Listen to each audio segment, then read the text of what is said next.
Well, hello everyone and welcome back to another video of the F1 2021 Driver Career Mode with Aston Martin, episode number 31 today for the Mexican Grand Prix Season 2, round number 15. If you missed the previous episode of the United States, I recommend going and check that out, and of course subscribe if you are new to the channel.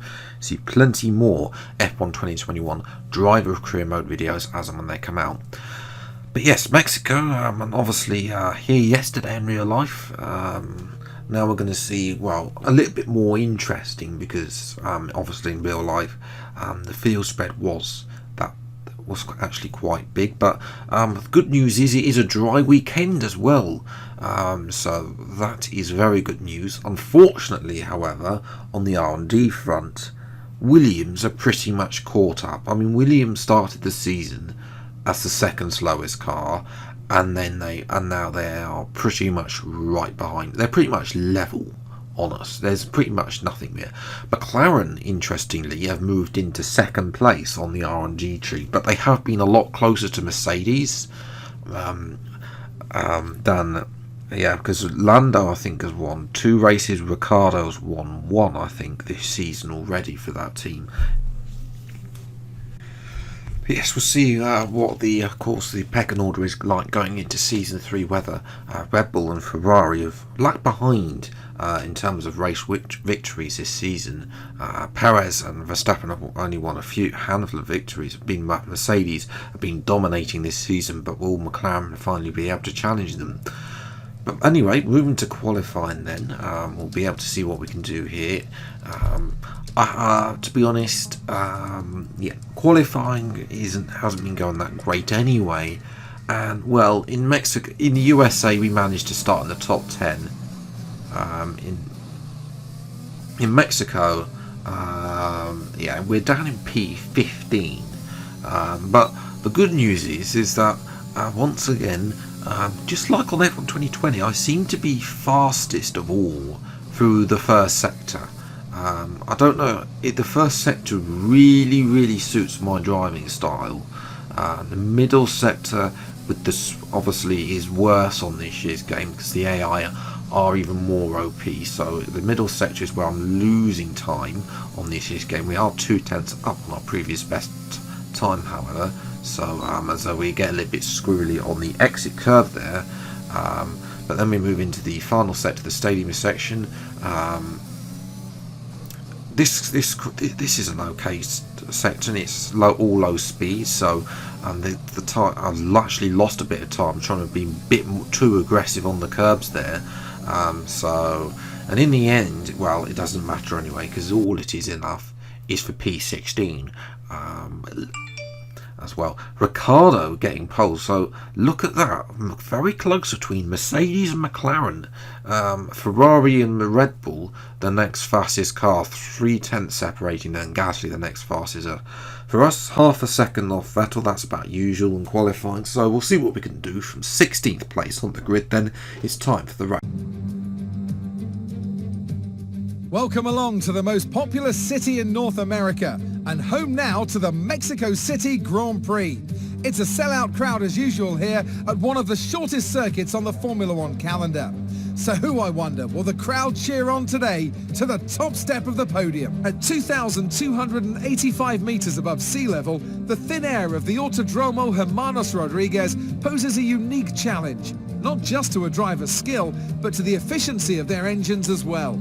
17 corners make up a lap of this 2.6-mile circuit, and you can expect incredible speeds in excess of 220 miles per hour, and overtaking too into the hard braking zones of turns 1 and turn 4. Anthony Davidson joins me once again in the commentary box, and it's fantastic to have you with us here today. But I'm curious, as a man with experience out on the track, how do you stop those pre-race nerves from becoming overwhelming when you're lining up on the grid? Well, from the moment qualifying's over, you start to feel the adrenaline in your body build up and the buzz in your stomach as you anticipate the run down into turn 1. It's all a bit like going into battle, and the unknown situation makes you nervous. Those pre-race nerves are a good thing. The day you don't have them means that you don't care anymore. And of course, you have to make sure that all the procedures are second nature to you so that they're not taking up too much of your capacity.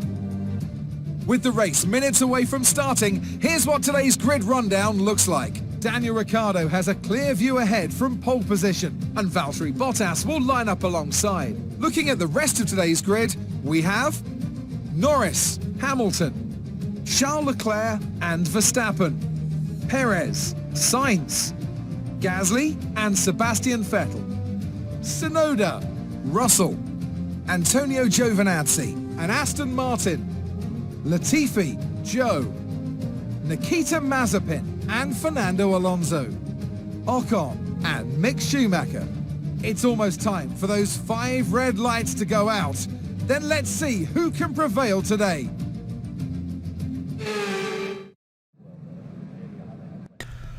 So yes, we're starting actually in P14 because the Alpines have had an engine penalty. I think that's second one?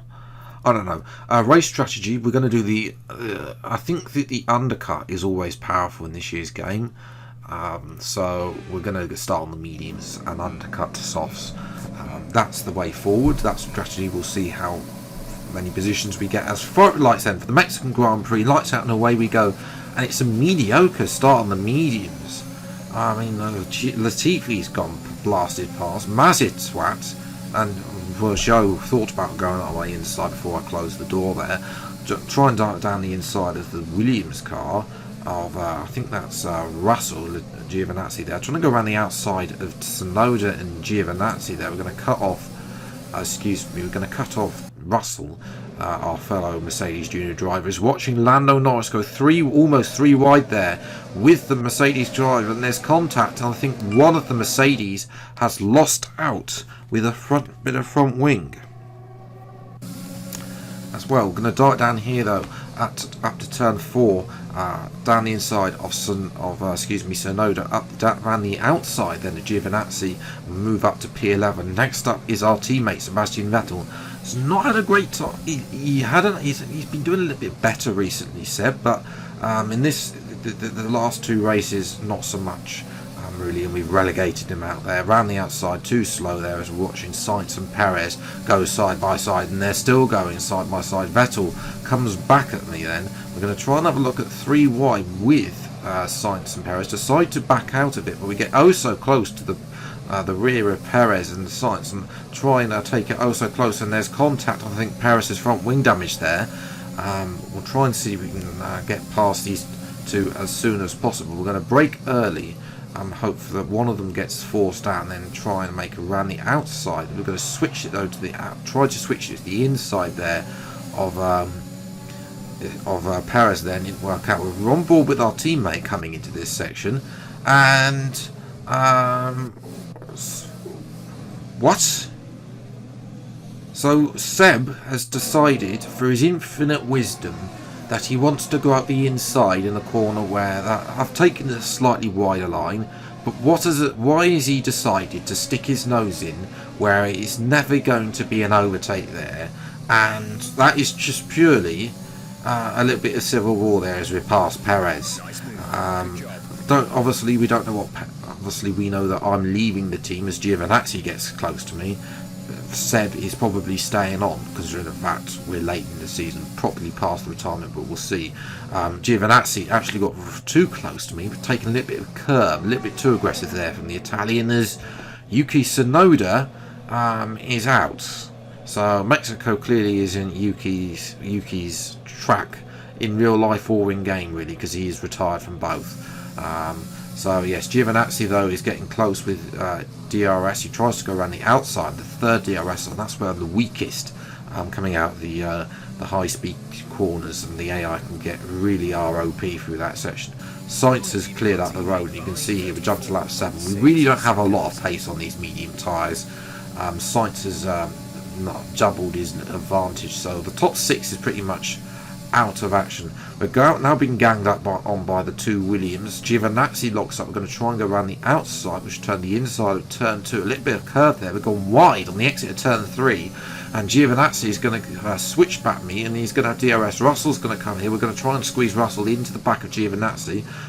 Giovinazzi gives us the space on the outside, turns the inside for the next corner. This is a fantastic bit of racing between the 2 Williams drivers and myself, and we've just been able to retain P7, but that was a hard-fought position. Just to retain P7. I mean, the medium tyres, I'm starting to slightly regretting this strategy now, because it's clear that the medium compound tyres are not that great. We jumped to lap 8. Thankfully, we're going to get rid of them. We've got 10 laps to the end on a set of soft tyres, so we'll see what the pace is like on that.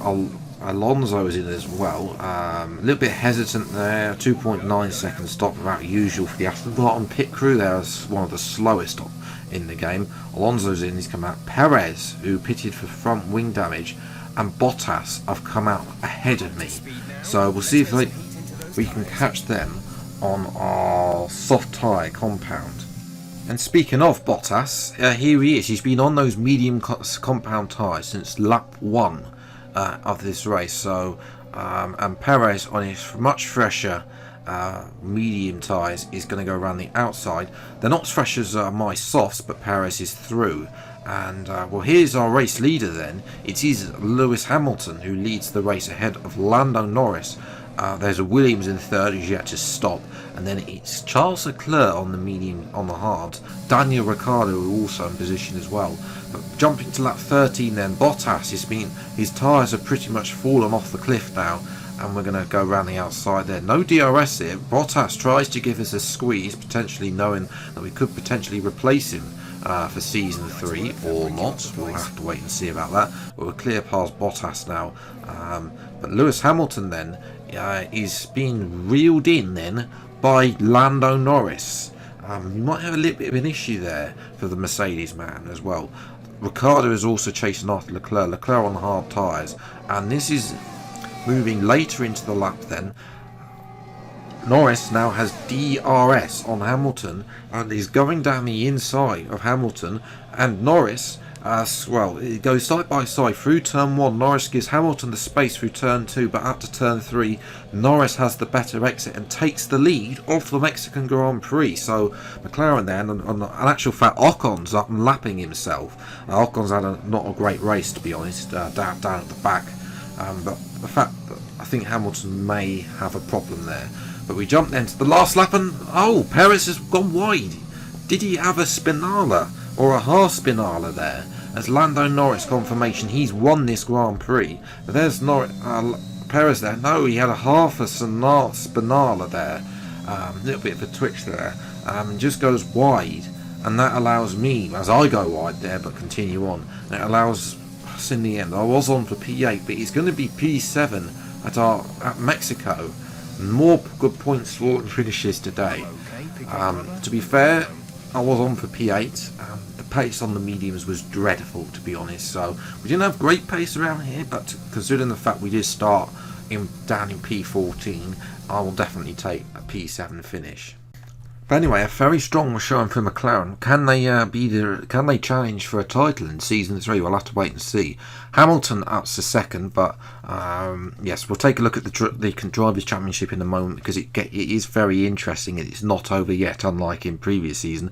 Alonso had a 2-stop. He got the fastest lap in the end, 1:14.6 as well. So yes, Ferrari and Red Bull will be probably disappointed. They know that they've got more pace probably, but for us it's P8 now. We're quite a way away from Sainz and Gasly. Vettel didn't score after his Spinalla earlier, so in the end it's only P5 in the constructors, and Ferrari, we were close behind, have now walked away. So we both need to be scoring. But going back to the Drivers' Championship then, 1 round remaining. There's only 2 drivers. It's an all-Mercedes showdown at Brazil. Will Hamilton be able to close that 12-point gap to Bottas in the final round at Brazil? Will the McLarens spoil the Mercedes party? Will Red Bull or Ferrari or even ourselves get involved as well? Amazing performance out there. I'm sure you're pretty happy with that. You really cut your way through the field today. What was your strategy? Well, the cut I drove. You're surpassing all expectations. Can anything or anyone stop you? No. We did very good today. it was a shame that Seb couldn't follow us through, but he decided to go for a move that wasn't there. How do you feel about this team's performance this season? I'm not going to be commenting on our boss's work. Appreciate your time. So yes, I'm hoping for a good round at Brazil. We didn't have, if I remember rightly, in season 1, we didn't have a very good race in the Williams there. So I'm wondering, as you know, Brazil it has been a good track for me on previous games, but so far on F1 2021, not great for me. Perez and Verstappen, 5 wins between them, but McLaren only have 4, but they've been the more consistent. Ricciardo has only had 1 win, but there's had a whole load of podiums, so consistency has been the key for McLaren compared to Red Bull, and that consistency is now probably taking McLaren as maybe favourites into season 3. We'll have to wait and see. I don't believe there is going to be a regulation change, probably thanks to the HQ not being upgraded for Aston Martin. Mercedes, can Hamilton, as I was saying, will Hamilton be able to be an 9-time world champion, in season 2? Because of course he did win in season 1. He does have a little bit of ground to make up on Bottas as well. So we've got 1 round left. That's going to be coming up next week, and then also next week will be the opening round Bahrain as well, and I'll take you through all the driver transfers, all the custom liveries for season 3, and the calendar as well. So yes, if you have then enjoyed this video, then leave a like, subscribe to the channel, and you see plenty more F1 2021 driver career mode videos as and when they come out. Until the next video, then I'll see you next time. Take care, thanks so much for watching, enjoy the rest of your day, and goodbye.